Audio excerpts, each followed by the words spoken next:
আরও একটি American horror গল্প নিয়ে হাজির হয়েছি আপনাদের সামনে।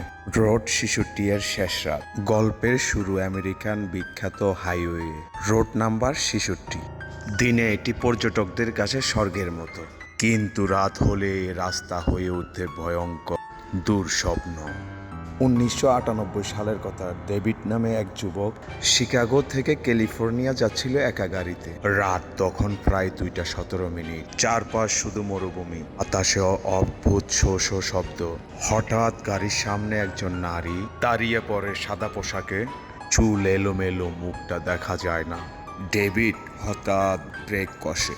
মেয়েটি কাঁপা গলায় বলে, প্লিজ হেল্প মি। ডেভিড ভয় পেল, গাড়ির দরজা খুলে দেয়। মেয়েটি চুপচাপ গাড়িতে উঠে বসে। গাড়ি চলতে শুরু করতে ডেভিড লক্ষ্য করে মেয়েটার প্রতিবিম্ব নেই। ডেভিড জিজ্ঞেস করে, তুমি কোথায় যাবে? মেয়েটি ধীরে ধীরে বলে, এই রাস্তায় আমি কখনো বাড়ি পৌঁছাতে পারিনি।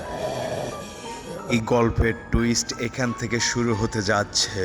এই কথা শুনে গাড়ির হেডলাইট ঝাপসা হয়ে যায়।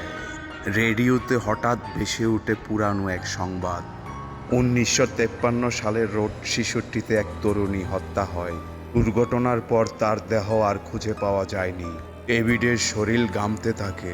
সে তাকিয়ে দেখে পাশের সিট খালি, কিন্তু পিছন থেকে এক ফিসফিস শব্দ, তুমি কি আমাকে নামিয়ে দেবে?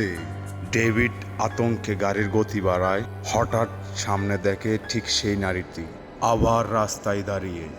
এইবার মুখটা স্পষ্ট, চোখ নেই, মুখে শুধু এক ভয়ঙ্কর হাসি। ডেভিড চিৎকার করে স্টিয়ারিং ঘুরায়। গাড়ি রাস্তা ছেড়ে ছিটকে পড়ে।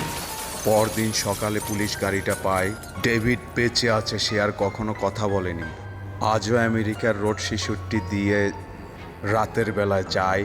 তারা বলে এক সাদা পোশাকের নারী এখনো লিফট চায়, যে থামে সে আর আগের মতো মানুষ থাকে না।